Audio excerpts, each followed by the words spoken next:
میرے نبی کریم علیہ السلام نے فرمایا کہ علی تو دنیا میں بھی میرا بھائی ہے اور قیامت میں بھی میرا بھائی ہے۔ اور حضور علیہ السلام نے فرمایا جس کا میں مولا ہوں علی بھی ان سب کے مولا ہیں۔ اور حضور علیہ السلام نے فرمایا میرا علی تو وہ ہے کہ اس کو دیکھتے رہنا رب کریم تمہیں عبادت کا درجہ عطا فرمائے۔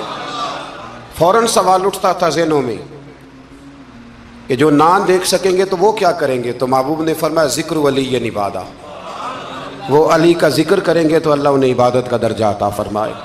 اور حضرت علی شیر خدا کرم اللہ تعالی وجہ الکریم جو ہیں وہ اپنی سیرت کے لحاظ سے، اپنے علم کے لحاظ سے، اپنے تقوی کے لحاظ سے، اپنی پرہیزگاری کے لحاظ سے، عدل و انصاف کے لحاظ سے، کچھ لوگوں کے فضائل بڑے ہوتے ہیں پر وہ ذاتی طور پر کوئی سیرت نہیں دکھا پاتے۔ حضرت مولا علی شیر خدا کے فضائل بھی بڑے ہیں اور ان کی سیرت میں اللہ نے کمالات بھی بڑے ہی رکھے۔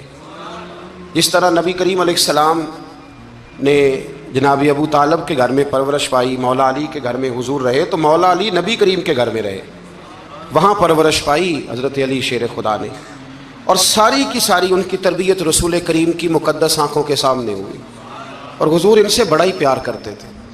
یہ نبی کریم کے بڑے محبوب ہیں، اور اتنے فضائل کتب احادیث میں، اس میں کوئی شک نہیں کہ فضیلت کے لحاظ سے پہلا درجہ حضرت ابو بکر صدیق کا ہی ہے، دوسرا حضرت عمر فاروق کا ہی ہے، تیسرا حضرت عثمان غنی کا ہی ہے، لیکن اس میں بھی کوئی شک نہیں کہ کتب احادیث میں کسی کی فضیلت کی اتنی حدیثیں ہیں ہی نہیں جتنی مولا علی شیر خدا کی فضیلت کی حدیثیں، اتنی کہیں نہیں۔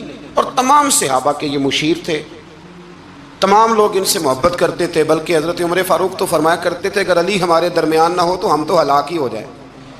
اتنی اللہ کریم نے انہیں عظمت عطا فرمائی، اور ساری زندگی انہوں نے جد و جہد میں گزاری، ساری زندگی۔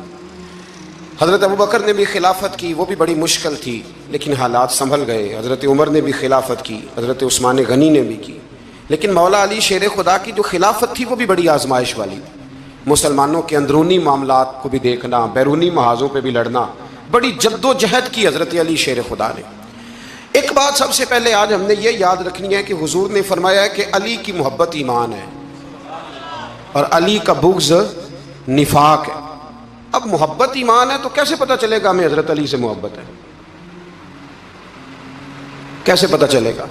محبت کا اظہار کریں گے تو پتہ چلے گا محبت ہے، ہمارا لب و لہجہ بتائے گا کہ ہمیں حضرت علی سے محبت ہے، ہم کبھی ان کے تذکرے پہ خوش ہوں گے تو پتہ چلے گا اسے محبت ہے، ہم کبھی ان کا ذکر کی محفل سجائیں گے تو پتہ چلے گا ہمیں حضرت علی سے محبت ہے۔